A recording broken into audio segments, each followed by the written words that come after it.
रतलाम मामले में हमारे जो साथी गिरफ्तार है उनकी जमानत होनी थी, लेकिन आज जमानत नहीं हो पाई है। और आपको कारण बताए थे कि जमानत इसलिए नहीं हुई है कि एक झूठा आरोप जो लगाया गया है, पारगिल जो थे जिन्होंने ये घटना देखी, जिन्होंने ये सारी घटना देखी रतलाम मामले में, उन्होंने कहा कि मैंने ये घटना देखा हूं। पारगिल वही जिनको आप रतलाम के जो साथी है वो अच्छी तरीके से जानते हैं, जिन्होंने बीजेपी से चुनाव लड़ा था और जिसको हाल ही में जयस के साथियों ने हराया है।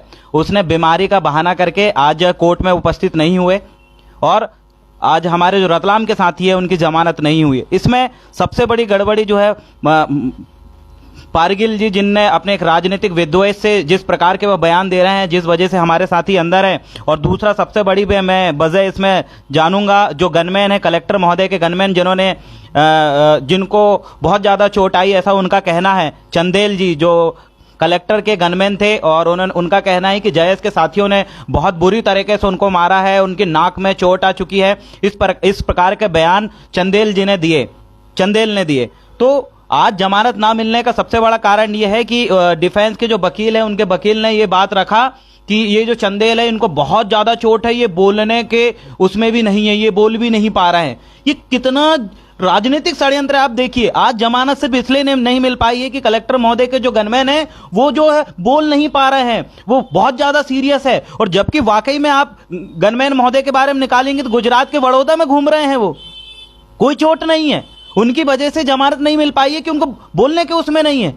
अरे ये भी तो साक्ष्य, जब अगर उनसे पूछा जाता है ये साक्ष्य, उन्होंने क्या साक्ष्य दिया, वो आप पूरे वीडियोस देखिए, लाइव चला है पूरा, जो डिसीजन है रतलाम मामले के, जो हमारे साथी गिरफ्तार उस मामले में पूरा आप देखेंगे तो कोई ऐसे एविडेंस नहीं है कि जो चंदेल है जिनकी वजह से जमानत नहीं मिल रही है वो फलाने जगह एडमिट है, फलाने हॉस्पिटल में एडमिट है और उनकी ये रिपोर्ट है उनकी इस कंडीशन में। कोई सबूत नहीं मिला उस व्यक्ति की वजह से जमानत जो है आज हमारे जो 5 साथी जो गिरफ्तार है उनकी जमानत नहीं हुई। चंदेल संबंधित कोई सबूत नहीं है, व्यक्ति घूम रहा है और उनके वकील ने कहा कि वो बहुत ज्यादा सीरियस है।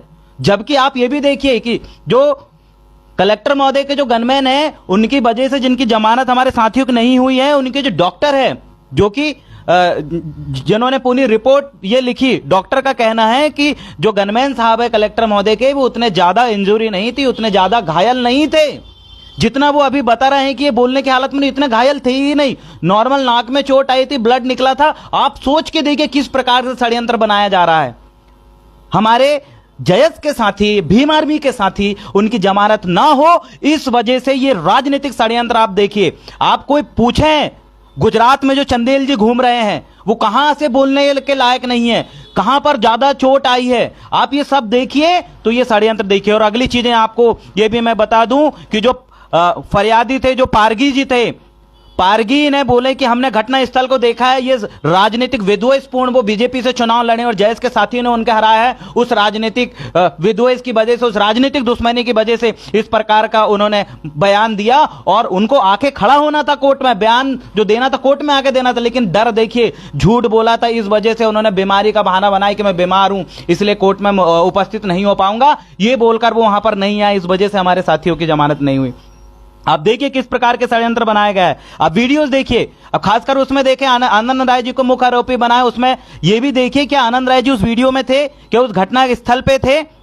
रतलाम से 12:30 बजे वो निकले और उसके बाद 100 से ज्यादा साथियों से मिलते मिलते लगभग 15 से 20 मिनट लग गया। गाता स्थल तक पहुंचने में लगभग उनको 20-25 मिनट लगा, क्योंकि 100 से ज्यादा गाड़ियों का काफिला था और वो वहां पहुंचे ही नहीं। और ऐसे ऐसे साथी जो उस स्थान पे थे ही नहीं, उनके ऊपर भी आरोप गढ़ा गया, ये गढ़ा गया कि इतने ज्यादा चोट है, वो बोलने के काबिल नहीं, इसलिए इनको आज जमानत खारिज कर दिया जाए। और वहां पर जमानत खारिज हो गई, लेकिन सामने वाला व्यक्ति गुजरात में घूम रहा है, जिस हॉस्पिटल में वो एडमिट है या फिर इतने ज्यादा चोट है, उस संबंधित कोई एविडेंस वहां पर नहीं पहुंचा गया। हमने सारी प्रोसीजर देखे तो कैसे पारगी जी जो है, पारगी ने किस प्रकार से राजनीतिक विद्वेषपूर्ण जो है वो उपस्थिति नहीं दिए, बीमारी का बहाना बना दिए और इतनी दूर से उन्होंने ये सब स्पष्ट देख लिया। ये अपने आप में एक सवाल का विषय है। ये भी सवाल का विषय है कि जिस चंदेल जी के डॉक्टर ने ये कहा कि ये जो गनमैन है कलेक्टर के चंदेल जी, ये जो है इनको उतना ज्यादा चोट आई ही नहीं थी, तो कैसे आज ये बोला गया कि वो बोलने के लायक नहीं है या बोल नहीं पा रहा है, इतना ज्यादा चोट है? ये अपने आप में ये बताता है कि हमारे साथियों की जमानत ना हो, इस वजह से किस प्रकार का षड्यंत्र बनाया गया है। और यह भी बताया जाता है कि आप सोच के देखिए, दूसरी चीजें मैं रतलाम के साथियों से पूछना चाहता हूं, जो कार्यक्रम वहां पर हुआ वो कोई सरकारी कार्यक्रम नहीं था, लेकिन आज उनके वकील ने यह कहा, हमारे जो साथी है उनके खिलाफ में वकील ने कहा कि उन्होंने अनुमति नहीं लिया था, जबकि हमारे रतलाम के साथियों ने जो गाथा स्थल था बिरसा मुंडा का, वहां पर से अनुमति प्राप्त था शासन प्रशासन से। और उन्होंने कहा कि ये सरकारी कार्यक्रम था। पहला झूठ। दूसरा झूठ ये कि इसका अनुमति नहीं लिए, जबकि अनुमति लिए, ये दूसरा झूठ। तीसरा झूठ ये कि चंदेल जो है बहुत ज्यादा चोट है, वह बोल भी नहीं पा रहा, ये तीसरा झूठ, ये उनका चौथा झूठ है, मैं ये कहूंगा। और इसके साथ फरियादी पारगी जी, जिनका ये कहना है कि ये सब घटना मैंने अपनी आंखों से देखा हूं, वो राजनीतिक विद्वेषपूर्ण बोल रहे हैं। और मैं ये भी पांचवी ये चीज मैं कहना चाहता हूं कि वीडियो में कहां पर दिख रहे हैं जिनके ऊपर एफआईआर दर्ज की गई, आधे से ज्यादा साथी उस वीडियो में उपस्थित थे नहीं, क्या सबूत है इनके पास? आप देख सकते हैं किस प्रकार से राजनीतिक षड्यंत्र है। रतलाम में आंदोलन करना, संविधान के हमारे दायरे में हम लोग आंदोलन करना चाह रहे थे और किसी चीज का विरोध प्रदर्शन करना कोई गैर संवैधानिक नहीं है, लेकिन वहां पर यह बोलकर जो है वहां आंदोलन की जो अनुमति निरस्त कर दिया गया कि हमें अच्छा प्रतीत नहीं हो रहा है। अरे कोई भविष्यवाणी या फिर कोई राशिफल देखने वाले वहां पर कोई व्यक्ति थोड़ी ना बैठा है, आप एक अधिकारी हो, ऐसे शब्दों का उपयोग कर रहे हैं। साथियों, बहुत दुख की बात है कि आज हमारे साथी अंदर है, जेल के अंदर है, और इस प्रकार से कोर्ट में जो चीजें चल रही है, आप भी जरूर उस वीडियो को आप देखेंगे, आपको वो सारी चीजें समझ में आ जाएगी कि किस प्रकार से चंदेल जी के सिर्फ उनके वकील के सिर्फ ये कहने पर कि वो बोलने के भी उसमें नहीं है, इसलिए इनको जमानत ना दिया जाए, बहुत ज्यादा चोट है, जबकि डॉक्टर, उनका खुद का डॉक्टर ये कह रहा है कि इतनी कोई गहरी चोट नहीं थी, इतनी कोई इंजरी नहीं थी, उसके बावजूद भी हमारे साथी आज अंदर है। मध्य प्रदेश प्रशासन से ये सवाल खड़ा होता है। मैं तो कहूंगा और रिक्वेस्ट करता हूं ट्राइबल एडवाइजरी कमेटी का कि ऐसी गैर संवैधानिक गिरफ्तारी, राजनीतिक विद्वेषपूर्ण गिरफ्तारी के खिलाफ आप जो सुझाव दें, राज्यपाल को, राष्ट्रपति को सुझाव दें कि जिन आदिवासियों के हक और अधिकार के लड़ने वाले लोग, इनके ऊपर कोई पर्सनल क्रिमिनल टाइप की एक्टिविटी वाले कोई मुकदमे नहीं है, जो समाज के लिए आंदोलन करने वाले लोग हैं, उनके ऊपर इस प्रकार की राजनीतिक विद्वेषपूर्ण एफआईआर दर्ज की गई है।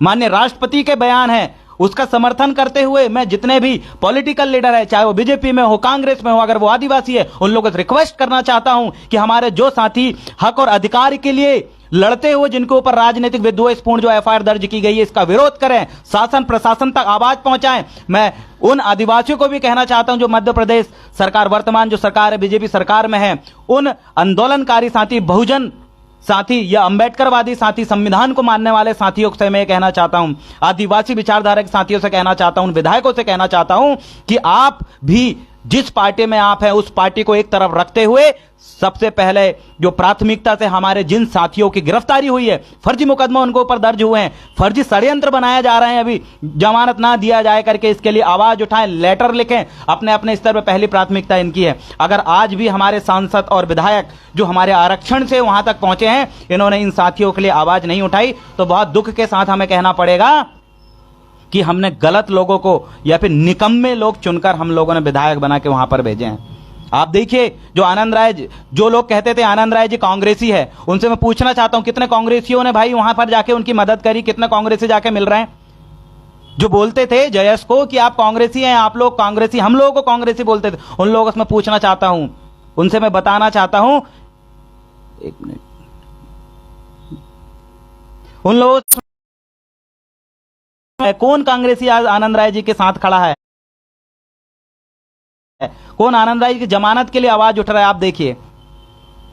और धारा 326 भी बढ़ा दिया गया है, ज्यादा घायल करके, हद होती है। जब डॉक्टर ये कह रहे हैं कि उतनी इंजरी नहीं है, उसके बावजूद भी आज जो है आईपीसी धारा 226 उसमें बढ़ा दिया गया है कि बहुत ज्यादा घायल है, बोलने के भी लायक नहीं बचे। आप सोच के देखिए, धारा बढ़ रही है, जमानत होने की बजाय, धारा घटने की बजाय धारा बढ़ाई जा रही है। षड्यंत्र देखिए। आज भी अगर वो विधायक नहीं बोलते हैं जो कांग्रेस बीजेपी में आरक्षण के दम पे पहुंचे, या वो विधायक जो भले ही सामान्य वर्ग से आते हैं, जो हमारे काम की, हमारी विचारधारा का समर्थन करते हैं, वो उठो, बोलो, अपनी पार्टी के नेताओं तक आवाज पहुंचाएं कि अब खूब हो गए षड्यंत्र, अब वक्त है बदलाव का। इसलिए और उन तमाम लोगों से, उन आदिवासियों के ह्यूमन राइट्स के लिए बनी संस्थाएं, और ह्यूमन राइट्स संस्थाओं से भी हम ये लेटर लिख के रिक्वेस्ट करेंगे कि हमारे जो साथी राजनीतिक षड्यंत्र के शिकार हुए उनको जल्द से जल्द रिहा करवाया जाए, क्योंकि मध्य प्रदेश के अंदर आदिवासियों का लुभाने के लिए जो शासन भिड़ी है, आज उस शासन के खिलाफ आदिवासी होता जा रहा है। इसका बहुत ज्यादा नुकसान झेलना पड़ेगा। दादा विक्रम अछाले जी कह रहे हैं इसमें कमेंट के माध्यम से कहा कि अगर 12:30 बजे रतलाम पहुंचते हैं तो 1 बजे घटना हो जाती है, ये कैसा संभव है? ये बिल्कुल सही बात दादा ने कही कि अगर 12:30 बजे वहां पर पहुंचते ही कैसा संभव। अगली चीज, जिन्होंने इस घटना को देखा जिसका नाम पारगी है, वो भी सांसद, विधायक और कलेक्टर के काफिले के कम से कम 25 फीट पीछे चल रहा था। उसने कलेक्टर के गनमैन को घायल होते हुए पूरी घटना को देखा। यह तो महाभारत की संजय जैसी घटना हुई कि पारगी आखिर किन के साथ, कौन सी गाड़ी में था और इतनी दूर से इस सारी घटना को कैसे देख लिया। ये अपने आप में प्रश्न चिन्ह लगाता है ये सारी चीजें साथियों, और ये समझ में आता है कि पूरी की पूरी राजनीतिक षड्यंत्र के शिकार हमारे जेल के अंदर जो साथी है वो हो रहे हैं। डॉक्टर आनंद राय जी, डॉक्टर अभय औरी जी और इसी के साथ बिलेश खराड़ी और भीम आर्मी के हमारे साथी इसके शिकार हो रहे हैं, राजनीतिक षड्यंत्र के शिकार हो रहे हैं। हम रिक्वेस्ट करते हैं और सभी साथी अपने अपने स्तर पे संवैधानिक दायरे में रहकर आवाज जरूर उठाएं और अपने अपने क्षेत्र के सांसद, विधायक जो कहते हैं कि हम आपके साथ खड़े हैं, हम आपके सुख दुख में खड़े हैं, हमें ही वोट देना, उन लोगों से बोलो कि अब वक्त आ चुका है हमारा साथ निभाने का।